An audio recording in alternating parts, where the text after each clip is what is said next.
सात संगत जी, प्यार से कहना जी, धन निरंकार जी। सात संगत जी, एक छोटी सी कहानी है रेहान नाम के शख्स की, जिसने अपनी टीम को कमजोरी से अवगत कराया। सात संगत जी, इस कहानी का शीर्षक है दूसरे को गिराने में अपना नुकसान। आइए सात संगत जी, कहानी शुरू करते हैं। सात संगत जी, रेहान एक बहुराष्ट्रीय कंपनी में टीम लीडर था। उसे अचानक महसूस हुआ कि उसकी टीम में मतभेद काफ़ी बढ़ने लगे हैं। सभी एक दूसरे को नीचा दिखाने में लगे हुए हैं। इससे निपटने के लिए उसने एक तरकीब सोची। उसने अपनी टीम के सदस्यों के लिए एक साइकिल रेस का आयोजन किया। हर एक के पास जाकर रेहान ने उसका लक्ष्य बताया। रेस शुरू हुई। सभी लोग अपनी अपनी साइकिल पर सवार एक दूसरे का मुकाबला करने को तैयार हो गए। रेहान ने रेस के लिए एक ऐसा इलाका चुना था जहां कई गलियां थीं। रेहान ने जानबूझकर हर एक का लक्ष्य अलग अलग गली में रखा था। रेस शुरू होते ही सब अपना पूरा दम लगाकर एक दूसरे से आगे निकलने की होड़ में लग गए। किसी ने दाएं से निकलना चाहा तो किसी ने बाएं से निकलना चाहा। कुछ तो एक दूसरे को गिराने में भी कामयाब रहे। 10 मिनट बाद रेस खत्म होने का बिगुल बजा। सभी प्रतिद्वंदी एक दूसरे पर चिल्लाते हुए रेहान के पास पहुंचे। कुछ ही देर में रेस का परिणाम घोषित हुआ, लेकिन परिणाम सुनकर सभी सदस्य दंग रह गए।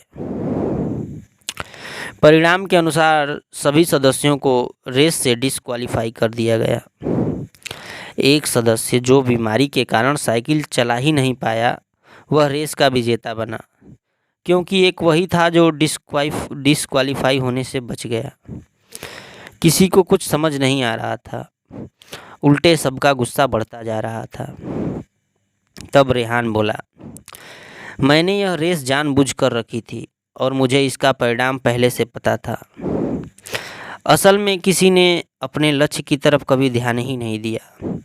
अगर आप सब अपने सिर्फ लक्ष्य पर ध्यान देते तो आप सब विजेता बन जाते, क्योंकि हर किसी को अलग अलग गली में जाना था और हर किसी का लक्ष्य एक दूसरे से एकदम भिन्न था।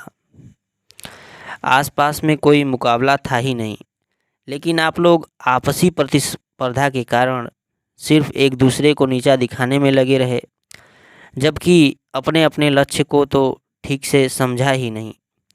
ठीक यही माहौल हमारी टीम का हो गया है। आप सबके अंदर वही अनोखी बात है जिसकी वजह से टीम को आपकी ज़रूरत है, लेकिन आपसी प्रतिस्पर्धा के कारण ना ही टीम और ना ही आप विकास कर पा रहे हैं। आने वाला कल अब आपके हाथ में है। हम या तो एक दूसरे की ताकत बनकर एक दूसरे को विकास के पथ पर अग्रसर कर सकते हैं, या आपसी प्रतिस्पर्धा के चलते अपना और दूसरों का समय व्यर्थ कर सकते हैं। सात संगत जी, इस पूरी कहानी का निचोड़ यही है कि दूसरों के बजाय हमारा मुकाबला सिर्फ खुद से होना चाहिए। सात संगत जी, हमें खुद से लड़ना होगा। सात संगत जी, एक बहुत पुरानी कहावत है, आपने ज़रूर सुना होगा कि जो दूसरों के लिए गड्ढा खोदता है वह खुद भी गिर जाता है। सात संगत जी, तो सात संगत जी, अगर हम दूसरे के बारे में सोचते हैं, दूसरे का भला बुरा सोचते हैं, तो उसके लिए भी तो समय निकाल रहे हैं ना। उतना ही सोचने के लिए हम उसका बुरा करने के लिए जो भी समय निकाल रहे हैं, अगर वो समय अपने अच्छे काम में लगा दे तो हम शायद उससे आगे बढ़ जाते हैं। तो सात संगत जी, यही बात लोगों को समझ नहीं आ पाती है और पता नहीं क्यों लोग एक दूसरे को नीचा दिखाने में लगे हुए हैं। पता नहीं क्या है कि लोग दूसरे के घरों में झांकते रहते हैं, दूसरे के दूसरों लोगों के चक्कर में रहते हैं कि क्या हो रहा है, उनके घर क्या नहीं हो रहा है। साथ संगत जी इन सब चीज़ों से बचना चाहिए। साथ संगत जी और हम सब तो वैसे भी सत्संगी हैं, सेवादार हैं साथ संगत जी, तो हमको तो बिल्कुल बचकर रहना चाहिए। साथ संगत जी, जो समय हम दूसरे को हानि पहुंचाने के लिए, दूसरे को ठेस पहुंचाने के लिए उपयोग कर रहे हैं, अगर वही समय अपने को खुद को आगे बढ़ाने के लिए उपयोग में लाते तो शायद साथ संगत जी हम भी आगे बढ़ते और लोग भी आगे बढ़ते, और इस तरह से हमारे समाज का, हमारे देश का ज़्यादा विकास हो पाता।